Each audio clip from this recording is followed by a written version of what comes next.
오늘 오직 은혜일 뿐이라는 제목으로 하나님의 말씀을 전하도록 하겠습니다. 먼저 오늘 본문의 상황을 먼저 설명드리자면 이렇습니다. 이삭의 가정에 가장 중요한 문제가 일어나게 되죠. 그것은요, 늙은 아버지 이삭이 그 아들에게 장자의 축복을 내리는 의식을 갖게 된 것입니다. 이 축복은요, 하나님의 약속의 대상이 되는 것을 의미하기에 굉장히 중요한 사안이라고 할 수가 있습니다. 당시 장자에게 축복을 주는 행위는요, 고대 근동 지방의 하나의 큰 의식으로 치러졌습니다. 그 말 한마디 한마디, 그 축복 한마디 한마디는 절대로 취소를 할 수가 없었으며, 그렇기 때문에 더욱 신중한 의식이었다는 것이죠. 이삭은요, 이방인과 결혼한 에서에게 장자의 축복을 내리려고 하고 있습니다. 축제에 필요한 맛있는 음식들을 에서에게 준비하게 하고, 그동안에 자신은 처소에서 앞으로 에서를 통해 우리 가족이 번성할 것을 기대하고 있었을 것입니다. 야무지고 싸움도 쉽게 지지 않을 그 에서에게 믿음직한 모습을 상상하고 있었겠죠. 하지만 반대로 밖에서 그의 아내 리브가는 마음이 급박했습니다. 왜 그럴까요? 왜냐하면 리브가는 야곱을 더욱 사랑했기 때문이죠. 이렇게까지만 생각할 수 있겠으나 사실 단지 편애했다라는 것만이 이유가 아니었습니다. 왜냐하면 리브가는 이미 하나님의 말씀을 들었었기 때문이죠. 우리가 잠시 넘어가서 창세기 25장으로 잠시 넘어가서 25장 23절을 같이 한번 읽어보도록 하겠습니다. 우리 한번 성경을 한번 찾아보시죠. 창세기 25장 23절. 우리 온라인으로 지금 예배를 드리고 계시는 우리 성도님들께서도 성경을 앞에 두시고 한번 찾아보시면서 오늘 설교를 한번 들어보시길 바랍니다. 창세기 25장 23절의 말씀, 리브가에게 이미 어떻게 말씀을 하셨는지 하나님께서 함께 한번 읽어보도록 하겠습니다. 큰 소리로 한번 읽어보겠습니다. 시작. 여호와께서 그에게 이르시되 두 국민이 내 태중에 있구나. 두 민족이 내 복중에서부터 나누이리라. 이 족속이 저 족속보다 강하겠고 큰 자가 어린 자를 섬기리라 하셨더라. 아멘. 여기서 처음 보실 때 여호와께서 그에게 이르시되라고 하시는데, 이게 우리나라 말로는 그라고 하면 남자라고 생각할 수 있는데, 이게 원어를 보면 she, 그러니까 그녀에게 이르시는 거라고 이야기를 합니다. 리브가가 아이를 임신하고 있었을 때, 에서와 야곱을 임신하고 있었을 때 리브가에게 직접 하나님께서 이렇게 말씀하시는 것이죠. 어린 자, 큰 자가 어린 자를 섬길 것이다. 이미 하나님께서는 이렇게 예언을 하셨다는 것입니다. 하나님이 야곱에게 장자의 축복을 줄 것을 약속하셨었다는 것이죠. 이렇게만 보면 여러분, 리브가는요, 하나님의 이 언약을 믿음으로 붙잡고 언약을 거스르려고 하는 저 남편 이삭과 선한 싸움을 하고 있는 여인처럼 보입니다. 실제로 보면요. 하지만 그렇지 않습니다. 오늘 말씀은 그것을 이야기하지 않는다는 것이죠. 리브가는요, 야곱이 에서를 제치고 장자의 축복을 받게 하기 위해서 하나부터 열까지 모두 야곱 대신해서 본인 스스로 계획하고 실행에 옮깁니다. 이삭이 기다리고 있는 의식에 그 필요한 맛있는 음식들도 에서가 없을 때 리브가가 직접 요리를 하고요. 에서처럼 보이려고 그 에서의 옷 또한 리브가가 몰래 훔쳐와서 야곱에게 입히는 그런 철두철미한 모습을 보이게 되는 것이죠. 그러한 리브가의 속임수로 장자의 축복은 에서가 아닌 둘째 차남 야곱에게 부어지게 됩니다. 하나님이 약속하신 축복이 야곱을 통해 흘러가게 되는 그 놀라운 역사의 시작이 오늘 이 장이라는 것이죠. 그걸 아는지 모르는지 에서는 아빠가 명령한 대로 밖에 나가서 사냥을 해서 그 사냥한 고기들을 이렇게 짊어지고 아버지 하면서 뛰어오고 있는 거예요. 지금 이 상황은 지금 이해가 되시죠? 상상이 되시죠, 여러분? 지금 이 상황이 오늘 본문의 말씀이라는 것입니다. 사실 당시에는 장남에게 기업을 물려주는 게 법으로도 제정이 되어 있었지만, 장남이 아닌 둘째 이 차남에게 기업이 흘러가게 된 것은 사실 이게 처음 사건이 아니에요. 이 사건의 모습은 마치 자신의 아버지 아브라함의 사건의 모습과 매우 똑같습니다. 아브라함 가정에서 첫째 이스마엘이요, 이방 여인과 혼인을 하고 하나님께서 선택하신 차남 둘째 이삭이 장자의 명분을 얻었던 것과 지금 이 상황이 똑같다라는 거예요. 오늘 이삭 가정 또한 이방인과 결혼한 첫째 에서를 그냥 지나쳐버리고 하나님께서 선택하신, 이미 약속하신 차남 야곱이 장자의 명분을 획득하게 된다는 것에서 아브라함의 가정과 이삭의 가정이 지금 똑같다라는 것입니다. 성경은 이렇게 구조적으로요, 아브라함과 이삭의 그 공통성을 수도 없이 나열을 하고 있습니다. 이삭 가족의 사건은 아브라함 가족의 사건과 굉장히 흡사하다는 이야기입니다. 이 두 가족의 이야기는 먼저 하나님이 이들에게 찾아오셔서 반복해서 축복의 약속을 맺으신 것부터 시작됩니다. 또한 부모님들의 근심이 된 아브라함의 첫째 이스마엘, 그리고 이삭의 첫째 에서, 이 둘의 이방 혼인도 똑같고요. 장자를 제쳐주고 둘째 아들 이삭과 야곱을 선택하신 것 또한 똑같고요. 그리고 아비멜렉의 이야기까지도 마치 똑같은 일들의 교차처럼 성경의 역사가 이 같은 이야기를 자꾸만 보여주고 있다는 것이죠. 이것이 왜 중요하냐? 이런 모습들과 동시에 사라와 리브가의 믿음이 없는 모습까지 지금 똑같이 일어나고 있다는 것입니다. 사라와 리브가는요, 똑같이 하나님의 말씀을 통해 후손의 약속을 받았습니다. 하지만 똑같이 그 말씀을 온전히 신뢰하지 못하고 똑같이 자신들의 우매한 계획대로 그 약속의 복을 자기 힘으로 성취하려는 교만함을 보이고 있다는 것입니다. 이것은 분명히 죄의 모습이라는 것이죠. 동시에 우리는 오늘 이 말씀을 통해서 인간의 연약한 행동을 넘어서서 결국에는 하나님의 섭리가 어떻게 성취되고 나약한 인간의 삶을 끝까지 이끌어 가시는지, 그 신실하신 하나님의 사랑에 대해서 묵상을 해야 된다는 것입니다. 바라옵기는 오늘 이 말씀을 믿음으로 들으시는 성도 여러분들께 하나님을 온전히 신뢰하며 그 복과 그 은혜를 경험하며 매일매일 살아갈 수 있는 그런 저와 성도님들 되시기를 진심으로 소망합니다. 그렇다면 여러분, 하나님께서 약속하신 그 복, 그 은혜는 무엇인가? 이것에 대해서 우리는 차근차근 구분하고 또 알아가 봐야 된다는 것이죠. 먼저 복이란요, 여러분, 창세기의 핵심 단어라고 해도 틀리지 않습니다.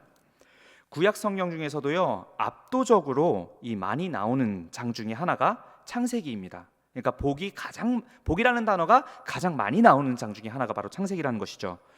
복이라는 단어는요, 구약에서만 444번이 나옵니다. 엄청 많이 나오죠, 그죠? 그 중에서 창세기에만 무려 84회, 이것이 굉장한 비중을 차지하고 있는 것입니다. 특별히 우리가 지나오는 26장에서 28장 야곱과 에서의 그 복에 대한 투장 구간에서만 총 31회가 나옵니다. 그러니까 이 횟수, 숫자 놀이가 아니라 그만큼 복에 대해서 비중 있게 다루고 있다라는 이야기인 것이죠. 우리가 읽는 이 에서와 야곱의 어떻게 보면 혈투는 복에 대한 쟁탈전이라고 이야기할 수 있다는 것이죠. 그러면 여러분, 대체 복이 무엇이길래 태중에 있을 때부터 이들이 이렇게 싸우고 있냐는 거예요. 마치 땅 따먹기처럼 인간들끼리의 투쟁과 계책으로 이 복을 얻을 수 있냐는 말이죠. 아브라함에게 일방적으로 찾아오셔서 하신 약속을 한번 기억해 봅시다. 나라는 주체로 시작되는 내가 너로 큰 민족을 이루게 할 것이다, 내게 복을 줄 것이다 라고 말씀하신 것이 이 창세기에서 나오는 아브라함에게 주신 첫 번째 복이자 언약이죠. 그 약속의 주체가 오직 하나님 자신에게로부터 나온다는 일방적인 선물을 의미한다는 것이죠. 곧 여러분, 복이라는 것은요, 하나님께서 일방적으로 주시는 것을 우리가 받는 것입니다. 우리가 무엇인가 열매가 맺혀 있는 걸 점프를 높이해서 따먹는 것이 아니라 하나님께서 자격이 없는 우리에게, 점프도 못하는 우리에게 거저 주시는 것이 바로 은혜라는 것이죠. 복이라는 것입니다. 여러분, 심지어 당시 아브라함은 우상 숭배자였습니다. 그러한 자에게 찾아오시고 복을 주신 것부터가 이 복이 하나님의 일방적인 선물이었음을 우리는 깨달을 수가 있는 것이죠. 성경은 이러한 개념을요, 통틀어서 은혜라고 이야기합니다. 하나님께서 주시는 은혜는요, 순전히 우리가 받는 것이라고 말할 수 있다는 것입니다. 그런데 이러한 복의 은혜의 순리를 무시하고 인간의 나약함으로 인하여 그것을 마치 인간이 주도권으로 가지려고 할 때에 하나님의 그 뜻에는 오염이 생기게 됩니다. 오해하지 마셔야 될 것은 여기서 오염이라고 하는 단어를 어떻게 그분의 뜻과 계획이 마치 우리가 운전할 때 내비게이션의 목적지를 잘못 찍은 것처럼 잘못된 곳에 그 은혜의 종착역이 된다는 얘기가 아닙니다. 하나님의 뜻이 우리의 어떤 잘못으로 인해서 다르게 변질이 된다, 이런 이야기를 하는 것이 아니라요, 하나님의 뜻은 선하시고 그분은 분명하게 그 뜻을 이뤄내신 분이라는 것을 여러분 믿으시기 바랍니다. 40년 광야 생활의 그 이스라엘 백성들처럼 결국에는 뜻하신 대로 가나안 땅에 이스라엘 백성들을 정착시키신다는 사실을 여러분들 믿으시길 바랍니다. 제가 말씀드리는 오염이란 무엇이냐면요, 하나님께로부터 받는 것을 무시하거나 인내하지 못하고 우리 인간의 육체적인 생각과 노력으로 그것을 쟁취하려고 할 때 그의 삶, 그 인간의 삶은 그날로부터 오염이 되고 괴롭게 된다는 것을 제가 이야기를 하는 것입니다. 하나님께서는 이러한 사실을 이스라엘 백성들의 역사를 통해서 지금 저와 여러분들에게 분명하게 말씀하십니다. 이스라엘 백성들을 한번 볼까요? 사실 그들은요, 가나안 땅에 40년이나 일찍 들어갈 수 있었어요. 그런데 그 계획 가운데, 하나님의 그 크신 계획 가운데 무엇이 들어갔습니까? 인간의 불순종이 들어갔잖아요. 인간의 불만과 불평이 들어갔잖아요.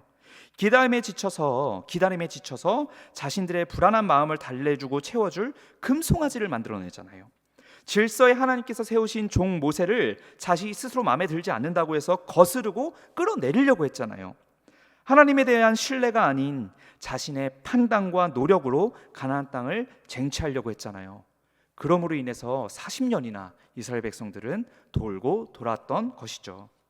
하나님은 절대로 이러한 믿음의 오염을 방치하지 않으십니다. 그들은 40년을 광야에서 생활하게 됩니다. 하나님이 우리에게 주시는 것은 가나안 땅 자체가 아니라 하나님에 대한 신앙이었음을 이스라엘은 깨닫지 못했다는 것입니다. 이러한 이스라엘의 우둔함이 바로 오늘 야곱과 리브가에게도 똑같이 나타납니다. 그들은 분명히 하나님께서 그들을 통해 복과 번성을 주실 것을 알았지만 그들은 믿음이 아닌 자신들의 만족을 위해 자신의 아버지 이삭을 속이려는 행동을 보이고 있다는 것이죠. 심지어 리브가는요, 아까 말씀드렸다시피 하나님께 분명히 앞으로의 계획을 들었단 말이죠. 큰 자가 작은 자를 섬길 것이다. 그 형제가 태어나기도 전에 마리아에게 찾아온 천사와 같이 리브가에게도 찾아오셔서 말씀을 하셨었더란 말이죠. 하지만 리브가는 그러한 언약의 성취가 분명히 하나님께서 이루실 것이라는 것을 간과했습니다. 무시했습니다. 분명히 머리로는 알았지만 온전히 신뢰하지 못하는 죄를 저질렀던 것입니다. 여러분, 의심, 신뢰하지 못함은 죄입니다. 이것을 깨달으시길 바랍니다. 이러한 오염의 결과를 그럼 한번 보십시오. 본문에 나와 있지는 않지만요, 에서는 자신의 동생 야곱을 죽이겠다고 맹세합니다. 결국은 야곱이 축복을 받죠. 그 이후에 그것을 깨달은 에서는 내가 맹세하노니 내 동생을 죽이겠다라고 이야기하는 것이죠. 하나님의 약속으로 구성된 이 교회라는 이 가정 가운데에 분열과 살인의 맹세가 나오게 되는 결과를 초래하게 된 것입니다. 이것은 결코 하나님이 바라시지도 설계하시지도 않은 죄의 기형적인 모습이라는 것을 우리가 발견할 수 있는 것이죠. 동생을 죽이는 형의 모습은요, 가인과 아벨의 모습을 떠오르게 합니다. 에서는 자신 스스로 가인이 되겠다고 지금 맹세를 하고 있다는 것입니다. 질투와 분노에 휩싸인 가족의 모습, 이것은 정말 정확하게 말씀을 읽어 다시 올라가면 하나님의 말씀을 신뢰하지 않고 자신의 뜻으로 하나님의 일을 하려고 한 리브가의 죄의 열매라는 것이죠. 이러한 불신앙과 교만한 죄는 그 집안을 병들게 합니다. 오늘날로 말하면 교회를 병들게 합니다. 여러분, 교회는 은혜로 세워진 것입니다. 믿으십니까? 교회의 머리는 그리스도이십니다. 믿으십니까? 우리가 하나님의 몸이 된 것은 영적인, 감각적인 어떤 근육이 엄청 단단해서 하나님께서 선택하신 게 아니라요, 정말 뼈밖에 없는 영양실조 같은 우리들을 하나님께서 선택하시고 접붙이심으로 말미암아 우리 하나님의 몸에 우리를 참여시켜 주신 그 은혜라는 사실을 여러분 기억하시길 바랍니다. 교회의 공동체인 아브라함과 이삭의 이 가족이 전적으로 하나님의 은혜로만 나아가는 것처럼 오늘 교회 또한 오직 은혜로 걸어가야 한다는 것을 여러분 오늘 이 시간 기억하시길 바랍니다. 리브가는 이것을 간과했습니다. 무시했습니다. 하나님의 언약을 자신의 뜻과 계획과 인간의 야비하고 도덕적이지 못한 방법으로 이 교회를, 공동체를 병들게 했습니다. 우리는 분명하게 분별해야 됩니다. 교회 안에 부름받은 우리가 오직 은혜를 간구하는지, 아니면 오늘 이 리브가와 같이 하나님의 은혜를 인간의 나약함으로 오염시키는지 잘 구분하고 분별해야 한다는 것이죠. 특히나 여러분, 코로나로 인해서 교회가 굉장히 혼란스러운 이때에는 더욱 악한 생각과 방법과 세상의 가치가 틈을 타고 들어오게 된다는 것을 기억하시길 바랍니다.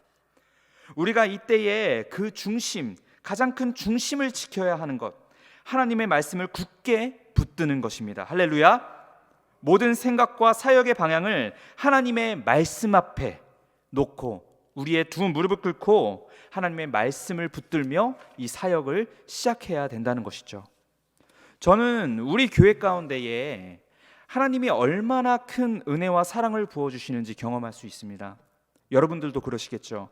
가장 엎드려야 할 때, 하나님 앞에 가장 기도하고 엎드려야 할 때에 우리 교회가 한마음으로 중심을 모아드리는 2021년 주제 슬로건이 있죠. 무엇입니까 여러분?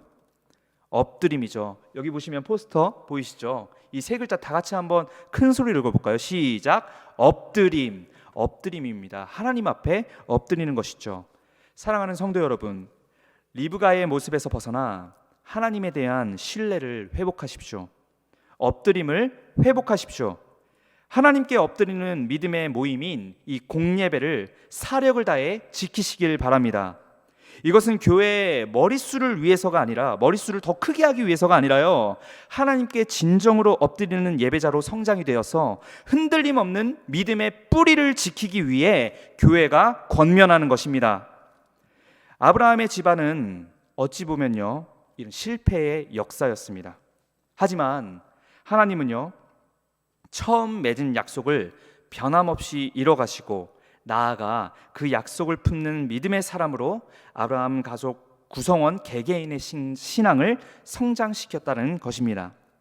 본문에 나와 있지는 않지만요, 이러한 야곱을 하나님께서 어떻게 성장시키시고 은혜를 인치시는지 여러분들은 너무나도 잘 알고 계실 겁니다. 그 야곱의 이름이 지금 이렇게 어떻게 보면 죄송합니다. 정말 죄송합니다. 야비하게, 정말 도덕적이지 못한 마음으로 하나님의 그 복을 성취한 그 야곱이 나중에 어떻게 이름이 바뀝니까? 그의 이름은 이스라엘로 바뀌게 됩니다. 그 이름 누가 주셨죠? 하나님께서 주셨습니다. 그리고 자신이 선택하신 백성의 대표적인 이름으로 야곱의 새 이름 이스라엘이 선정이 됩니다. 이스라엘의 이름의 뜻이 무엇입니까 여러분? 하나님과 씨름하는 자, 하나님과 겨루어 이긴 자, 이렇게 우리가 해석으로 나오고 있지만 이것은 말 그대로 인간이 하나님과 싸워서 이겼다, 이런 이야기를 하는 것이 아닙니다. 이스라엘의 참 뜻은요, 하나님이 승리를 주심이라고 해석해야 맞습니다. 야곱은요, 태중에 있을 때부터 싸웠던 자였습니다. 자기 형을 이기고 장자가 되기 위해 그 태중에서부터 발꿈치를 잡으며 싸웠고요, 태어난 후에도 복을 쟁취하기 위해 계략과 이기심으로 싸웠습니다. 평생토록 승리를 쟁취하기 위해서 싸우고 계략을 꾸미고 속이며 살아왔던 자가 바로 야곱입니다. 그런 야곱에게 하나님이 찾아오셔서 말씀하시는 것이죠. 이스라엘아, 이젠 내가 너를 위해 싸우고 내 승리를 너에게 줄 것이다. 할렐루야. 이것이 바로 야곱에게 향하신 하나님의 신실하신 약속이라는 것입니다. 여러분, 이것이 바로 하나님의 은혜입니다. 하나님은 여러분들을, 그리고 저와 여러분들을 이 시대의 이스라엘로 부르셨습니다. 믿으십니까? 연약함을 리브가와 같이 합리화하려는 방향에서 속히 돌이키시고 이렇게 은혜를 주시는 하나님 앞에 엎드리며 하나님이 주시는 승리를 순종함으로 경험하고 누리시는 그런 저와 여러분들이 되시기를 진심으로 소망합니다. 우리 삶 가운데 정말 중대한 문제들이 많이 있습니다. 가정의 문제, 자녀의 문제, 개인의 문제들까지 정말 많이 있죠. 이러한 중대한 문제들 앞에서 우리가 해야 될 것, 나의 생각과 계산과 내가 생각하고 싶은 대로 생각하는 것이 아니라 하나님 앞에 엎드리는 것입니다. 잠언 16장 9절을 우리가 한번 찾아보길 원합니다. 우리가 잠시 성경을 찾아보면서 잠언 16장 9절을 찾아보도록 하겠습니다.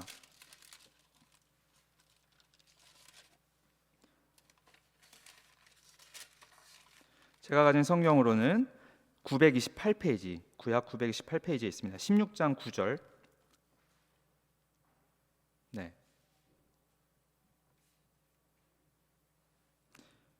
하나님의 계획이 얼마나 신실하신지에 대해서 우리가 한번 읽어보도록 하겠습니다. 시작. 사람이 마음으로 자기의 길을 계획할지라도 그의 걸음을 인도하시는 이는 여호와시니라. 아멘. 여러분, 인간이 아무리 지혜롭게 생각을 하고 인간이 아무리 경험이 많다 할지라도 그 모든 것들을 이끄시는 분은 여호와 하나님이신 줄을 믿습니다. 이 말씀이 바로 오늘 저와 여러분들에게 주시는 하나님의 신실하신 약속임을 우리가 믿습니다. 불평 불만만 가득한 그 이스라엘 민족을 결국에는 자신들의 그 하나님의 계획대로 가나안 땅으로 이끌어 가셨던 것처럼 가증한 교만함을 저지르는 이 리브가와 야곱을 끝까지 자신의 계획 가운데 이끌어가 주셨던 것처럼 믿음 없고 연약한 우리들을 주님께서 끝까지 중보하시고 우리에게 주신 은혜를 이력도 변질 없이 이루어가 주실 것입니다. 자녀의 문제, 가정의 문제, 개개인의 문제를 한번 돌이켜 보십시오, 여러분. 이 말씀을 이해할 수 있습니다. 하나님의 은혜가 없이 이루어진 게 있습니까? 우리 가정의 문제, 자녀의 문제들 정말 단 한 번도 하나님이 버리셨다라고 생각하신 적이 있습니까? 자세히 생각해 보십시오. 이게 다 하나님의 은혜입니다. 믿으십니까? 우리는 그 은혜만 믿고 따라 살아가야 된다는 것이죠. 인간의 생각이 아닌 하나님의 은혜를 바라보시길 바랍니다. 그럴 때에 우리의 입술이 하나님을 기쁘게 찬양할 수 있을 것입니다. 그 찬양이 바로 하나님께서 우리에게 원하시는, 우리를 만드신 목적임을 우리가 다시 한번 기억하시길 소망합니다. 그러한 하나님을 발견한다면, 그러한 신실하신 사랑의 하나님을 발견한다면 우리의 마음과 행동은 더 이상 인간의 생각을 따라가지 않습니다. 우리 안에 성령님께서 양심이라는 신앙의 스위치를 주셔서 그러한 생각 위에 경보음을 울려주시는 것이죠. 총명아, 그게 맞니? 총명아, 그게 어디서부터 온 생각이니? 여러분, 자고로 선한 데는 지혜롭고 악한 데는 미련하라고 말씀하신 하나님께서 야곱을 이스라엘로 바꿔주신 주님의 중보가 우리와 같이 연약하고 인간의 생각밖에 할 수 없는 이 연약한 우리들을 하나님께서 끝까지 지켜주시고 악한 데는 미련한 생각을, 선한 데는 지혜로운 생각을 우리에게 주실 것입니다.